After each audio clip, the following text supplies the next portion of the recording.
Ba opposant toujours ba vendre na ba illusion o ya bango. Mais na réalité c'est le msusu. Biso ba congolais. Bazo désorienté biso to longolana no ba rwandais, to longolana no ba rwandais d'abord.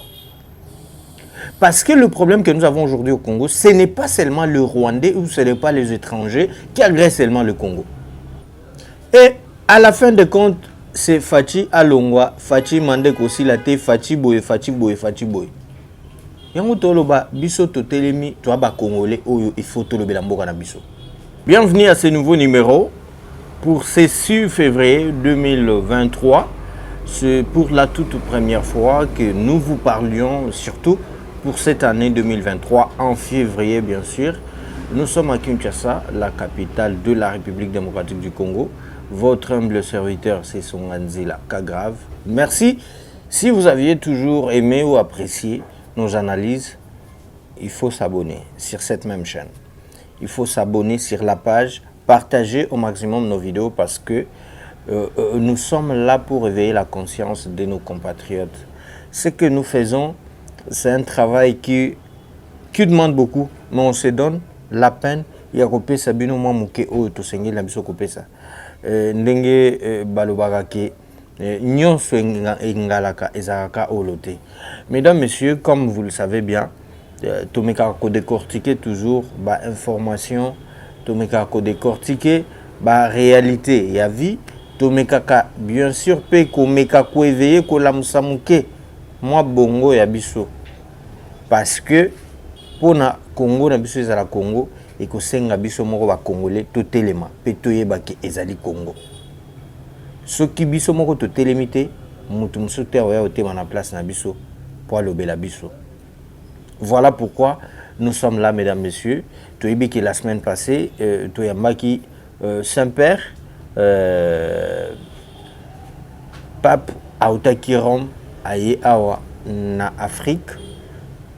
Donc voyage missionnaire et à Liboso à Longwe Rome ayaki exactement na République démocratique du Congo.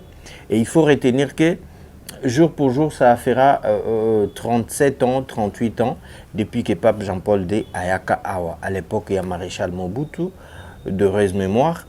Et Lelo, Lisusu, Toye Kouzwa, Pape Aye, Pape François, ayaki awa na Kinshasa, à Longwe, à Kena, Soudan. Mais ezali reconnaissance ya munene. Mais awa, biso tozo meka kaka. Kota lisama muke réalité toi nango na kati ya mboka na biso. Parce que lelo, il faut se le dire, tellement toza na ba vrai opposanté, toi na ba véritable opposanté, ba opposant toujours ba vendre na ba illusion o ya bango. Mais na réalité c'est le msusu. Des opposants qui financent ba médias ebele, ezala sur le plan international, même na plan national, toyebi ba médias ngo bango ba financera batu pour na ba réseaux sociaux, mais nous sommes là pour interpeller tous les Congolais que Congo eza ya biso avant tout. Olinga Félix, Olinga été, mais c'est l'actuel président de la République. On a intérêt à soutenir yé pour asili sa mandat na yé. Nous avons cet intérêt parce que tout ce qu'il fait, il ne le fait pas pour sa famille biologique, mais il le fait au nom de tous les Congolais. Parce qu'il a été élu par tous les Congolais. Et si il s'avère que yo ovota noyete et a droit na yo. Mais ko détruire Congo te parce que ozana likunya moko, ozaki na députation te, tozaki na présidence te. C'est ce que nous sommes en train de constater et c'est ce que nous déplorons. Ndé na banda yo loba, beaucoup constaté que bandeko oyo bazwa te na 2018, likunya na bango etelemi. Bako rasu ata koloba malamu te pona Congo. Tellement likuni eleki ata malamu Congo moko te bazolobela. Lelo soki tolobi ke oui. Bon, ce n'est pas Félix qui a gagné les élections. Et ça par exemple Martin Fayulu. Ndeko salani. Et ko changer ni na quotidien ya ba Congolais. Donc ils a déjà débat moko toujours conjugango na le passé. Honnêtement, na lingala, c'est le passé. Qu'est-ce qu'on doit faire maintenant? Ezali akota la liboso. biso ba congolais bazo désorienter biso un to longola nanu ba rwandais to longola nanu ba rwandais d'abord. Parce que le problème que nous avons aujourd'hui au Congo, ce n'est pas seulement le Rwandais ou ce n'est pas les étrangers qui agressent seulement le Congo. Et c'est d'abord nous-mêmes, biso moko ba congolais. Les gens qui na ba M23 na, yo kanti bango so ba ka étranger. Ba congolais bazali. Ba congolais de père et de mère bazali. Les lots na gouvernement. Nous avons des ministres oyo kaka ya bisote. Mais allez vérifier botala bien à la loupe leurs actes qu'ils posent. Okomona ke tozo continue kaka presque dans le même système. Et à la fin de compte, c'est Fachi Alongwa, Fachi Mandek aussi la té, Fachi Boye, Fachi Boye, Fachi Boye. Yango toloba biso to telemi to ba congolais oyo il faut toloba mboka na biso. Ozali 2G, ozali bourgmestre, ozali ministre, ozali mandataire quelque part, moi je sais pas moi, l'entreprise à l'état ozali belé, mais faites du bien pour l'intérêt de ton pays, pour l'intérêt de tes compatriotes. Mais il y a les gens qui se disent biso ndeba opposants, biso ndeba bobem, mais qui sont en train de financer les autres pour nuire. Même batu o bazo travailler ba sala musala malamu. Mais tellement qu'il y a quoi naé à ça déjà ba mabébélé à koka ne peut que gérer té, mais lorsqu'il voit qu'il y a quelqu'un d'autre qui veut faire mieux que lui, azawana pour financer pour bâtir la moninga ba corps jambe. On le voit. Est-ce que c'est avec cette manière que nous devrions gérer le pays? Ata soki to longo li fachango lelo alongwe. Totie ata yesu aye. Mais avec cette façon de faire les choses, on n'avancera jamais. On n'avancera jamais. Et pour tout le monde mboka etongama, il faut d'abord tout tianan misisa na biso la bolingo.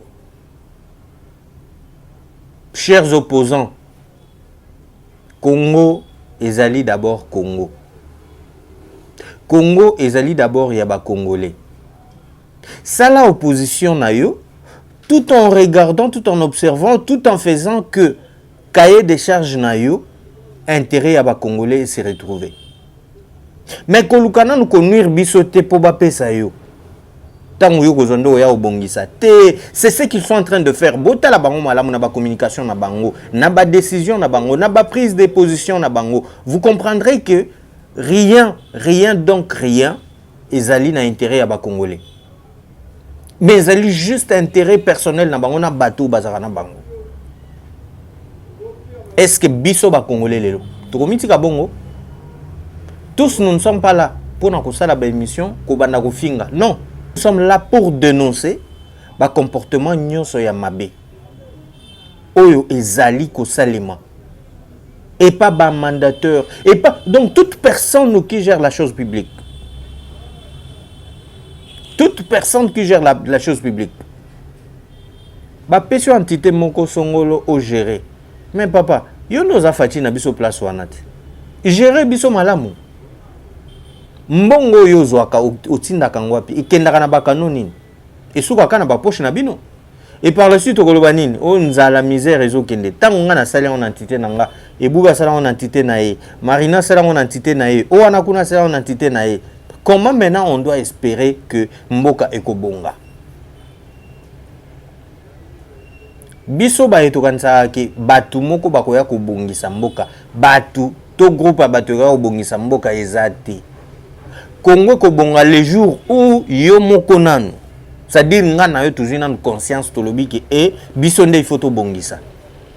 Tozela batongo tozela bato na pe ba ozela baningati. Nga na ozela yo bongisa yo ozela nga na bongisa. Sikona na obanda avant. Congolais de partout bozali message oyo to meka korele yango to partager yango bo liker. Vous likez vraiment la page na biso botinda biso ba cœur, vous partagez parce que c'est la seule façon ya ko aider biso pour to avancer, banalise malamu ezali. Lelo tomoni changement na armée façon ememi biso. On a constaté que depuis un certain moment tant que chef de l'état qui ba décision, ya ko changer chef d'état-major général, a changer, a nommer ba généraux mususu, tomoni que makambo ebele pe avancer. bipa plutôt na clarté te to comment na clarté. Et pourquoi pas même na ba entreprise publique pesa les mabongo. Tout pesa longo nya mingi na ba gérant il y a entreprise musu le roi DGI, le roi DGRAD.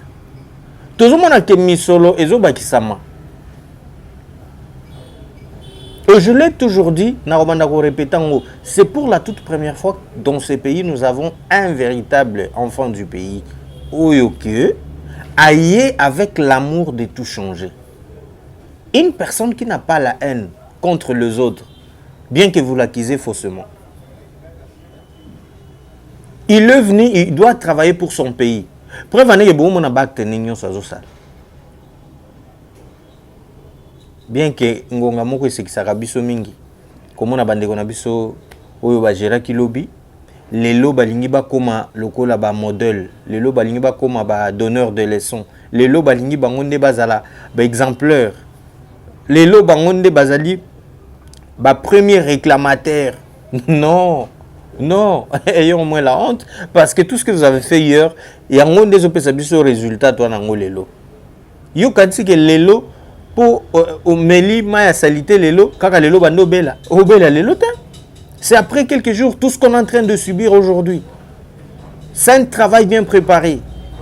Lelo, tout ce qui s'est fait à cause il y a la guerre na Est kuna et Makambo Fatia créé. Si ce gens-là, si l'M23, si le Rwanda na batutouana ou ba compagnon na ba compagnon kayona, s'ils sont fâchés, c'est pourquoi? C'est parce que Fachi a kati ba contrat na bango nyonso o nyonso akutaki akati ce tozo mona bandeko nyonso tu wana bazozo kipeleke c'est pourquoi to mona kiawa sommet moko utoleka na Bujumbura président Fachi azaki kuna vis-à-vis ya chef d'état-major général o ya délégation na alobeli bango très clair boya quitté pour ne favoriser Batouana. Si c'était l'autre là, à cause de courage, les lots Congo, il faut te reconnaître, bien fait. Il y a Fachi Béton.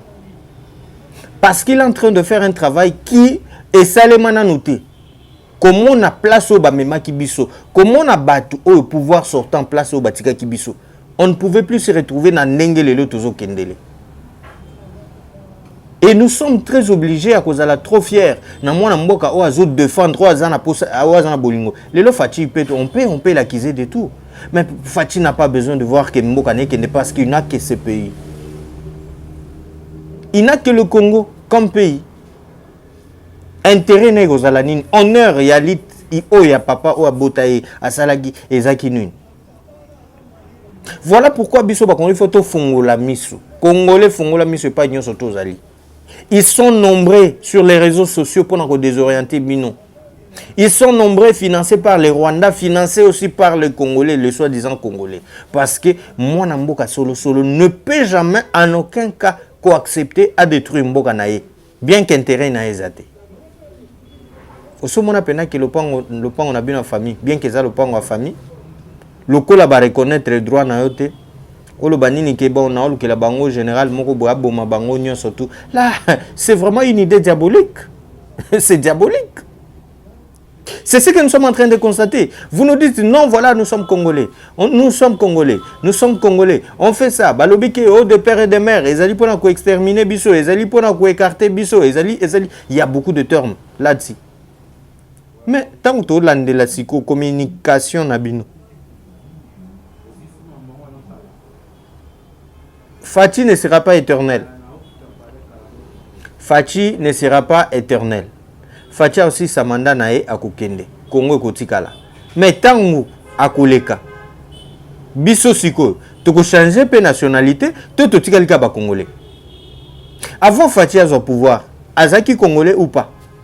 Même après son départ, même après avoir exercé ses pouvoirs, à Kokende azali Congolais à cause de la fière et à komona ke ba fruit o ya zolo na lelo e botambo malobi ba fruit o ezolo ba mbuma oyo ezolo na malelo polobi epesa bambuma na ngom susu ya bien ya malamu Maintenant, Tomita Lassiko, sur le plan comportemental, est-ce qu'on est en train de le soutenir pour ça, on est en train de le pousser, il y a que se désorienter la vision où le peuple a se retrouvé. Aux alliés opposants, vous vous opposez à quoi? Cahier des charges, non, en tant qu'opposant, Ezaïni. Tant que nous dénoncer, nous avons besoin d'une opposition qui... vous vous opposez à quelque chose, en moins vous arrivez à proposer quelque chose d'autre. Que oh Ezali. Mais vous êtes là juste pour vous opposer, en tout et pour tout. Surtout ça, je le constate, Naba frère Nabiso, il y a PPRD. Hein. Vous opposez à quoi finalement? Babengi bino, lokola ba Congolais nyonso, to kende to s'enrouler. Lokola bolobi que non, Félix Azo géré malamute, to s'enrouler pour nangonga ya maponami, mutu na mutu akende ko voter candidat oya lingi. Mais vous demandez à vos militants à ne pas s'enrouler. Or, vous savez bien, Namboka Oyo, toi, on a problème. D'abord, il y a Koyeba, Congolais. Pourquoi Kakabiso, ce qui est comme na tour, par exemple, quand tu es na Brazzaville, ce que Betty, voire même na Google, bakopé so estimation, il y a Brazzaville. Bakopé ce que Bazali, 5 millions, tant, de chiffres exacts. Et pourquoi seulement au Congo, Kinshasa, où on estime que nous sommes à 90 000, nous sommes à 70 millions. Pourquoi l'estimation? Mais cette fois-ci, on ne veut plus estimer. On veut que tu aies Congolais Azali 200 millions d'habitants, par exemple. 210 millions d'habitants. Tu es dit que Bissopé dans le monde, tu as occupé telle ou telle place. Mais, tu qui es s'enrôler, nous voyons communication à bande comme sous toujours pour na woloba. Et ça qu'on a bande comme sous tout monaki avant tout que ne makambo il y a enrôlement eko salemate au monikutu ba ko s'enrôler eko ya nangote kadimake ba analyse belé mais très erroné. Mais aujourd'hui, monsieur Kadima dit bon voilà, le moment est arrivé tout kende tout s'enrôler et comme sous problème. Nenge moko vous sous lobby na identification nationale. Chers Congolais, partout où vous êtes, les lots, tous ces pays, mise en application, Mbeko Salemi, tous les gens bandeko, bazali banamboka, bazosa la mobilisation, makasi, bazosa la mobilisation. Pour na ke bandeko même, ba o bazali bandapé cette fois-ci, ba ke neko voter, et zelo ko salema na noté. Il y a des avancées significatives. Cela ne veut pas dire que si vous voulez faire de l'opposition, ou comment vous s'opposer na nyon soté, Ngonga ici et Belemi. Ah, tu commences à makamususu. Hein, Congolais? Le but aux aïna bafoni. Est-ce que les lots pour na bengande konanga en Allemagne, tout na bengande konanga en États-Unis d'Amérique. Au même moment, je l'appelle, na kokipe ko t'appelle vidéo na monaï. Et à ce moment, teke obenganga na foni ba kine bati kelanga vie de recherche que non lobina na ba 18h, tout na ba 6h, tout 7h. Non, ils a sauté. Et est-ce que eza siko malamu ya ke biso lelo to mona mutu moko na makanisi na biso azongisa biso na époque ya bafoni? Congolais faut to fongola miso. Batuana na ba compte tweet ya lokuta na ba jeune ba financera bango. Mais ce qui fait mal que la plupart ce sont vraiment de journalistes de formation. La plupart de journalistes de formation qui ont fait une très bonne formation. Fort malheureusement. Et comment on a makambo basa sur terrain, donc on a peine que mon azui diplôme naé à kati ango, mais ba PC papier moko boye ba faire croire que y a des diplômes andimi en op abandi pe ko défendre ango. Ça fait très mal au cœur. Jeu de migraines partout, surtout na ba groupe WhatsApp na biso. Total a bango bien. Total a bango bien. Na ba comportement na bango. Toko comprendre bango. Bazawa na kaka pona ko faire véhiculer ba message à lokuta. Atali neka vidéo mingi omona longoli son. A longola son pona nini. Eza poto yo kate o ezaki koloba mana. Soki a longoli son azui son na ye abakisi po elakisa idée o yazolinga memela image wana. Réseaux sociaux ezali ezali nzela moko malamu to bakano oyo toza nango lelo pona ko s'informer partout nous sommes en une minute on peut informer le monde mais tout ça elango malamu ezali outil moko motu ya mingi parce que ça nous aide à relier donc aujourd'hui avec l'internet donc le monde est un village. Donc c'est comme si que tu as besoin de ce cas ici moko même tu as ici mais je peux informer battu belé mbala moko ka nangonga muke en 2 secondes. Mais toujours ça les langues abusivement, ce qui n'est pas bon et ce qui n'est pas intéressant. Et le Congo n'est pas le seul pays en Afrique. En Afrique, nous avons plusieurs pays. Et il y a 2 pays qui ont de sérieux problèmes. Il y a aussi des opposants au EPNAK. N'importe toute époque, à ta époque, il y a PPRD. Toute époque à PPRD. Makambu ba opposant ba mona na mboka oyo. Fati 4 ans na yango. Boko yebisanga en commentaire, bo pesanga que non tel mutu azalaki bo séquestré basalaki bo mais l'époque AFDEL awa to monaki continuité à PPRD to monaki ba réalité belé. La plupart ya batutu bazaki kokanga. Lelo so okyo sololi na banga taza bien, matikala na mo séquelle moko bo. Ezana batu belé ba perdre vie pour na babiloko wana.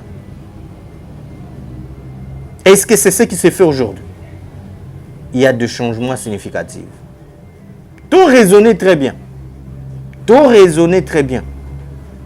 Voilà pourquoi nous aussi nos compatriotes Nabiso, vous qui nous suivez, vous qui prenez le temps de suivre nos messages, la seule chose que nous vous demandons, c'est de vous abonner, de partager au maximum cette vidéo sur notre page Congo, Congo Mon Pays, notre page Facebook et sur notre chaîne Congo Africa et Congo Information aussi.